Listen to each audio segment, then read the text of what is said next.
Welcome to the Be About Being Better podcast, where we help people make evidence-based, sustainable, small changes for their health that compound into huge shifts towards a better, more vibrant life. I'm your host, Abby Stasier, a health and life coach, future registered dietitian, a master's graduate from Columbia University, and a certified intuitive eating counselor. And I believe that we can't make lasting or meaningful change single-handedly. So I'm so happy that you're here so that together you can see that a diet-free, sustainable lifestyle is possible, and you can leverage that to live a better life. And remember my disclaimer, this podcast is meant to give you general information and it's not meant to substitute or replace medical advice, a diagnosis, or service treatment.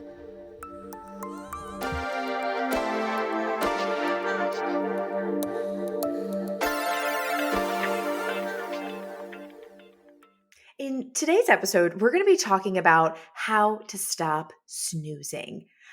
I get this all the time. I hear this complaint all the time that people just can't get out of bed and they're snoozing, and then their morning routine is super rushed. And they basically just get up, brush their teeth, throw on some makeup, throw on some clothes, and they're running out the door. And it's so rushed. And it's not this luscious, slow morning routine that makes us feel like the main character that we're all craving, that we all want, that we all deserve. But for whatever reason, we just can't get out of bed. So if you are struggling to get out of bed and you just keep hitting snooze, I'm speaking to you today. And the first thing that I'll say is that most people assume that if they can't get up in the morning, then, it's their fault. They don't have enough willpower or whatever. No. And it really doesn't have much to do with your morning. We'll talk about a couple tips for you to do in the morning. But if you want to stop snoozing, you need to focus on your evening routine because most of the time it's an evening routine problem. Now, when it comes to evening routines, everyone's, evening looks different and everyone's evening looks different depending on the day. But the three main things that I see that keep people up at night that then lead to poor quality or quantity sleep, making it harder to get up in the morning, so you just keep snoozing, are one of three things.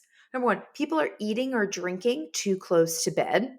Now, when you eat or drink too close to bed, especially if it's, food with calories in it, food is energy. Calories are energy. So that's waking your system up. And especially if you're adding something to your system that your body needs to digest, your body's going to prioritize digesting versus repairing, consolidating memories, and just doing everything that it does during sleep because it needs to focus on digestion. And you don't digest as well when you're laying down and sleeping.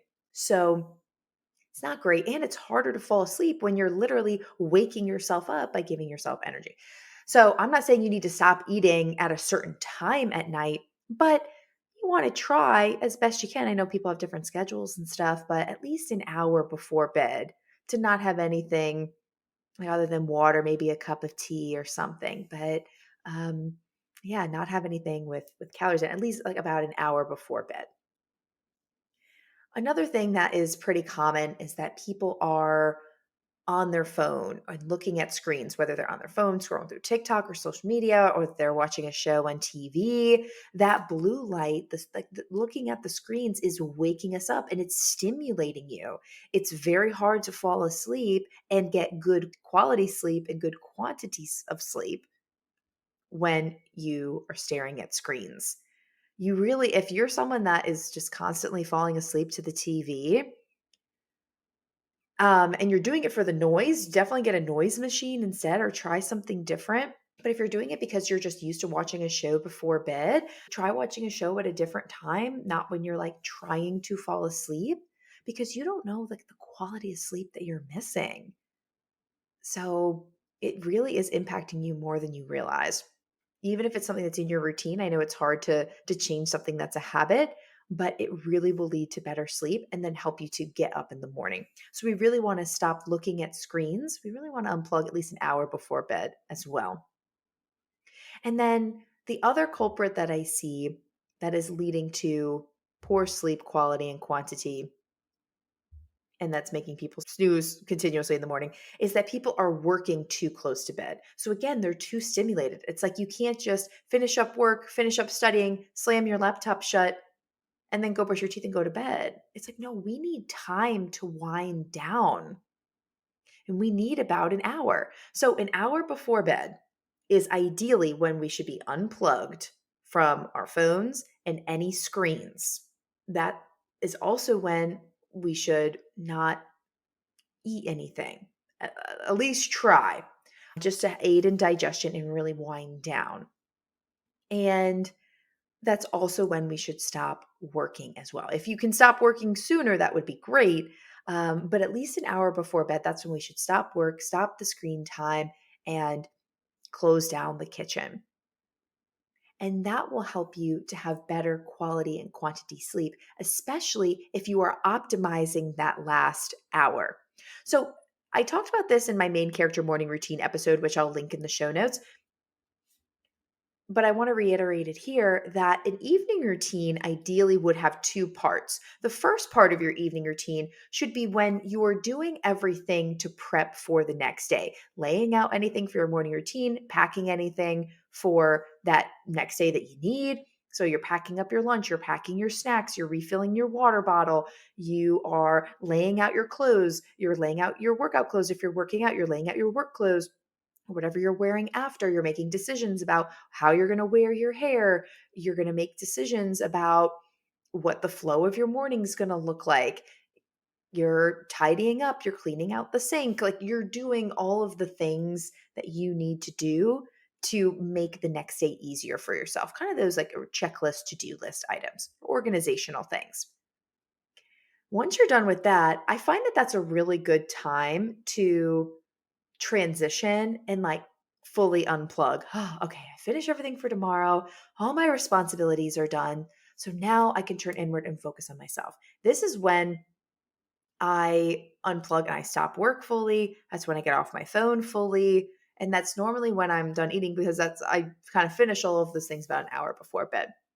So that's when I would suggest your last hour to do something that would pour back into yourself, something that would refill your cup, refill your pitcher so that you can pour into the glasses of others tomorrow, and something that would really recharge you and also help wind you down. This is going to look different for everyone. Sometimes it helps and is really relaxing to light a candle, have a cup of tea, meditate, journal, read a book, listen to some sounds or some music, something that can help wind you down, something that would be very relaxing. Maybe it's taking a bath or something like that.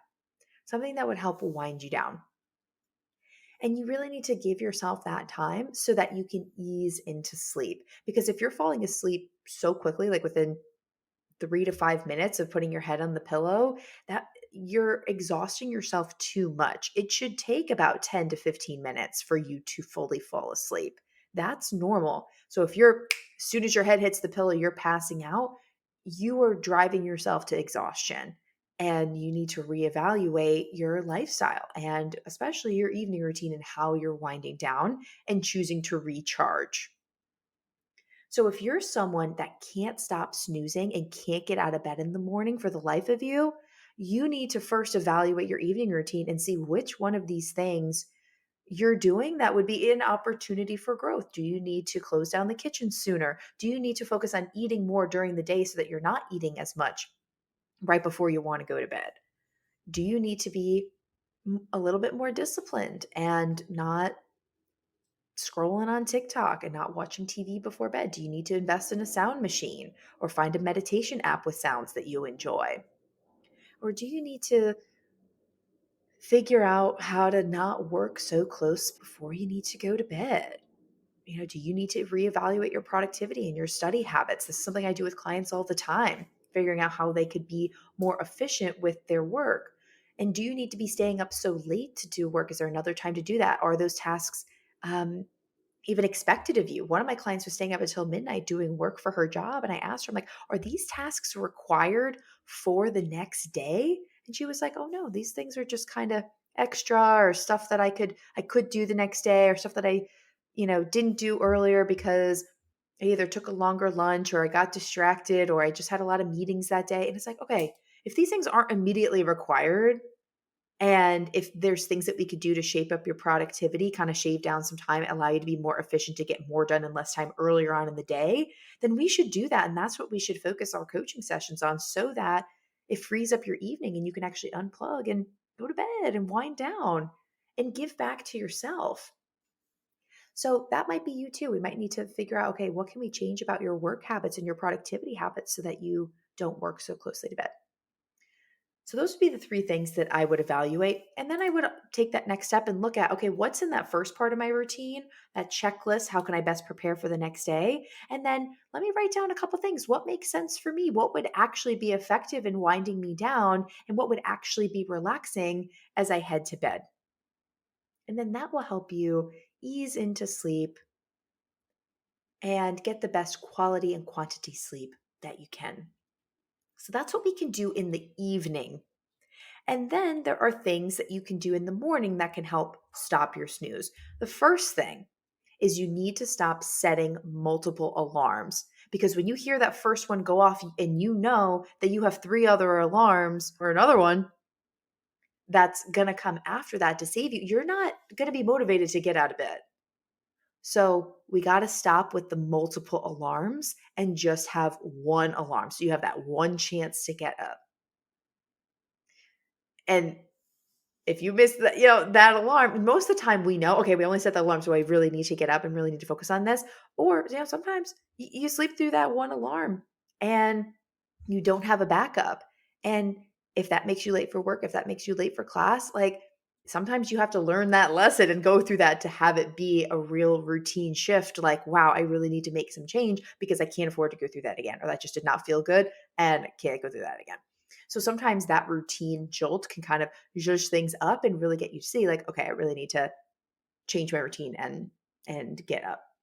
Especially if you've been doing all the things in the evening routine, having that jolt in the morning can be helpful, and to not have that lifeline for yourself. So you really just need to have one alarm. Then as you're practicing this, it is very helpful to leave your phone away from your bed. I know that it's jarring. I know that it's cold in your room. I know that you don't want to get out of bed, but it does help and it does get easier. And you don't have to leave your phone away from your bed forever. Our bodies are so adaptable. So once your body gets used to waking up at that time, then you'll be able to trust yourself to leave your phone closer again, and you won't be continuing to press snooze, and you'll be able to get up. Now, there are some people that, they turn off their phone alarm and then they go back to bed. They take their phone with them. It doesn't solve the problem.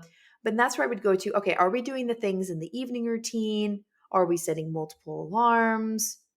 What else are we doing? Like, we got to kind of employ multiple of these tips to really help us get up in the morning.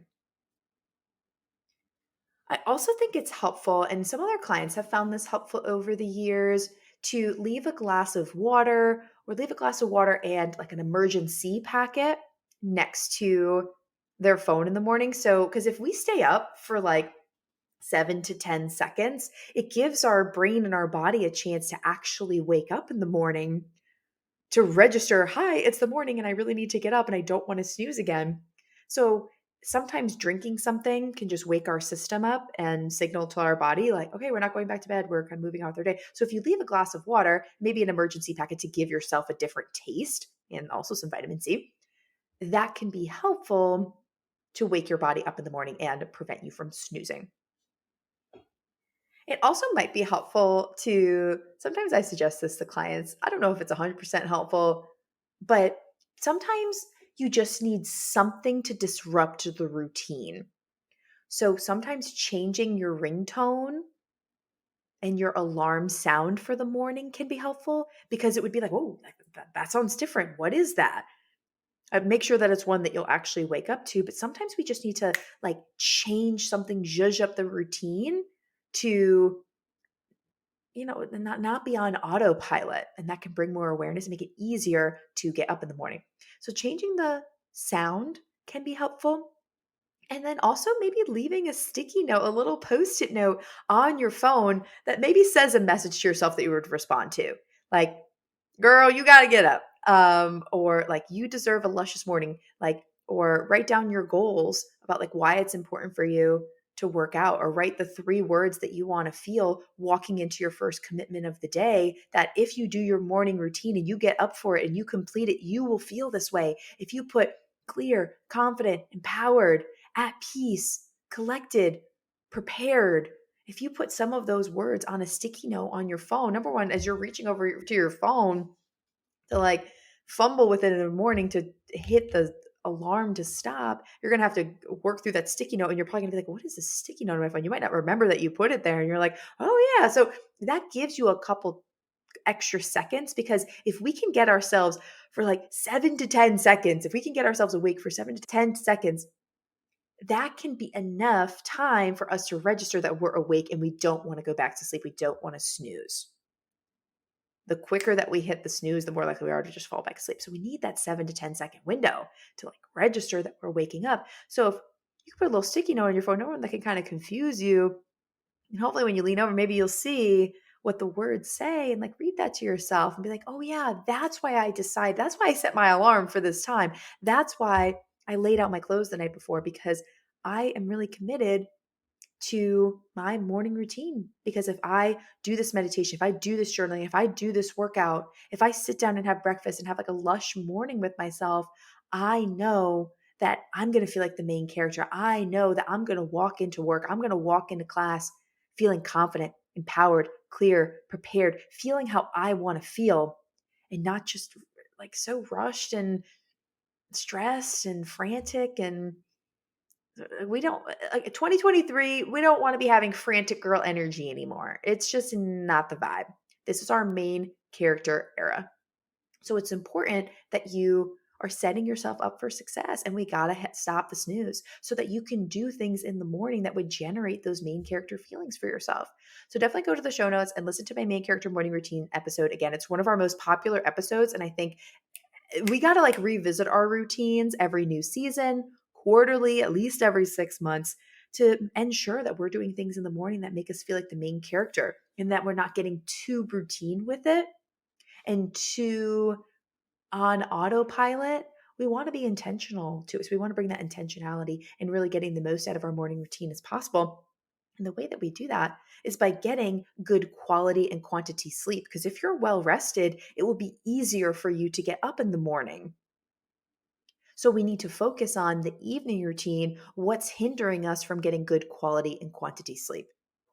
Is it that we're not closing down the kitchen? Is that we're working too much close to bed? Or is it the screen time? And you know your life best. So you know what you need to do moving forward to change things. And I'm sure you're already thinking of a million ideas of what you need to, I know I'm speaking directly to you today.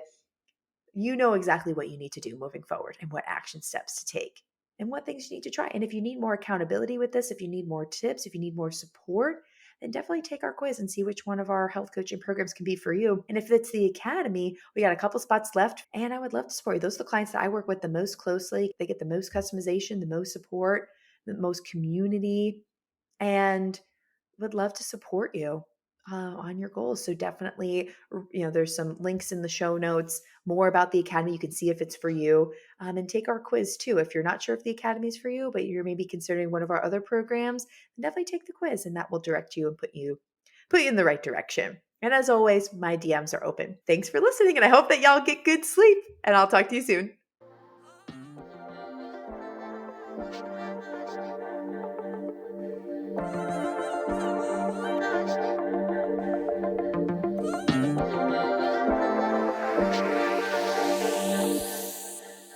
Hey y'all, thanks again for listening to the Be About Being Better podcast. I so appreciate you. If this episode made you laugh, smile, think about yourself or your life differently, in any way making your life better, I empower you to share the show with 3 people who, just like you, need to hear this message and have this type of transformation in their lives. I personally read all the reviews of the show and see the Instagram story shares, and it honestly gives me so much joy to see that our mission is making people's lives better. And the reviews really do help in increasing our impact. So thank you so much for taking the time to do that. If you need personalized support with anything discussed in today's episode or need help creating a sustainable, diet-free lifestyle, take my quiz. It's linked below in the show notes, and that quiz will help you see which one of our coaching programs is right for you. Thank you so much again for listening, and here's to being about being better.